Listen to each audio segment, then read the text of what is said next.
Hello दोस्तों, मेरा नाम पिंटू है और मेरी उम्र 25 साल है। मैं स्कूल की गर्मियों की छुट्टी में अपने मामा के घर गया था क्योंकि मेरी मामी बहुत मस्त थी। जब शादी में उनको पहली बार देखा तो मैं उनके पीछे दीवाना हो गया था। मामी होने के नाते मैं उनसे हमेशा मजाक मस्ती किया करता था।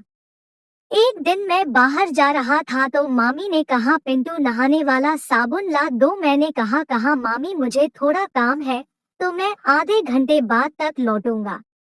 तो मामी ने कहा ठीक है पर याद से ले आना। मैं हाँ में सर हिलाता हुआ वहां से चला गया। आधा घंटा बाद जब मैं साबुन लेकर आया और गेट खोला तो देखा मामी आंगन में ही नहा रही थी और अपने बड़े बड़े बूब्स को मसल रही थी। उनके बड़े बड़े बॉल को देखकर मैं चुपचाप वही खड़ा हो गया। वो खूब मजे से पूरा नंगा होकर नहा रही थी। तब तक किसी के आने की आवाज आई तो मैं तुरंत वहां से भाग गया। फिर कुछ देर बाद मैं उनको साबन देने के बहाने आया तो देखा मामी अपने बच्चे को दूध पिला रही थी। मुझको देखकर उन्होंने अपना बूब्स थोड़ा छिपा लिया। मैंने मामी से पूछा, मामी इसमें दूध आता कैसे है? इतना सुनकर मामी हंस पड़ी और कहने लगी, दूध का तो पता नहीं कि कैसे आता है, पर बहुत मीठा आता है। मैंने भी कह दिया, मामी ऐसे कैसे मान लूं कि मीठा आता है?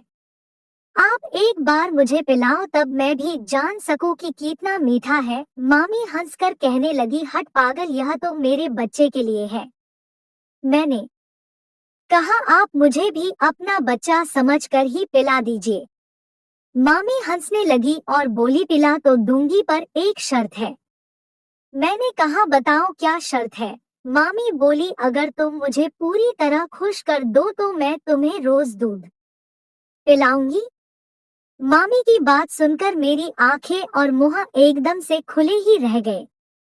उसने इतना साफ साफ उन्होंने कह दिया था और यदि अब भी मैं कुछ ना करता तो शायद मुझसे बड़ा कोई नामर्द ना होता। मैंने भी बिना कुछ सोचे मामी के दोनों संतरों पर झपट्टा मार दिया और उन्हें चूमने लगा। मामी ने अपनी बच्चे को एक और लिटाया और मेरी बाहों में खुद को सौंप दिया। मैंने मामी को चूमना चालू किया और वह भी मेरा साथ देने लगी। हम दोनों ही एकदम बेकाबू होकर चाटी कर रहे थे। मैंने उन्हें चूमते हुए कहा, मामी ना जाने कितने दिन से आपकी जवानी को मैं चखना चाह रहा था। मामी बोली, हाँ पिंटू, मैं भी बहुत प्यासी हूँ। आज मुझे रगड़ कर रख दो, मेरे में बहुत आग लगी है। मैंने मस्ती करते हुए पूछा, क्यों मामी, मामा से आपकी आग नहीं बुझती क्या? वह बोली, उनकी गर्मी खत्म हो गई है।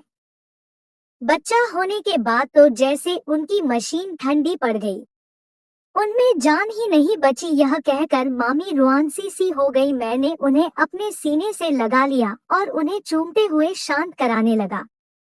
कुछ ही देर में फिर उत्तेजित होने लगी। मैंने एक एक करके मामी के सारे कपड़े उतार दिए। कपड़े के बाहर उनके संतरे बहुत गोरे गोरे और सुंदर लग रहे थे। मैं तो उनको बहुत देर चुमता और काटता रह गया। फिर मामी बोली, बस करो पिंटू, अब कितना तड़पाओगे? इतना सुनते ही मैं उनके ऊपर लेट गया। फिर अपना केला उनकी चिड़िया पे लगा के एक जोर का झटका मारा। मामी के मुंह से तुरंत आवाज निकल गई, ओ मेरे राजा, आज मार ही दोगे क्या? अभी काम आधा अधूरे में ही था, तभी किसी ने दरवाजा खटखटाया और इंटरवल हो गया। तो दोस्तों, ये थी हमारी आज की कहानी। आपका क्या कहना है इस कहानी के बारे में? कमेंट करके हमें ज़रूर बताएं। वीडियो को लाइक कर दीजिए और चैनल को सब्सक्राइब करके घंटी को दबाकर ऑल पर सेट कर लीजिए ताकि आने वाले वीडियो आपको तुरंत मिले। मुझे दीजिए अगली वीडियो तक इजाज़त। तब तक के लिए धन्यवाद।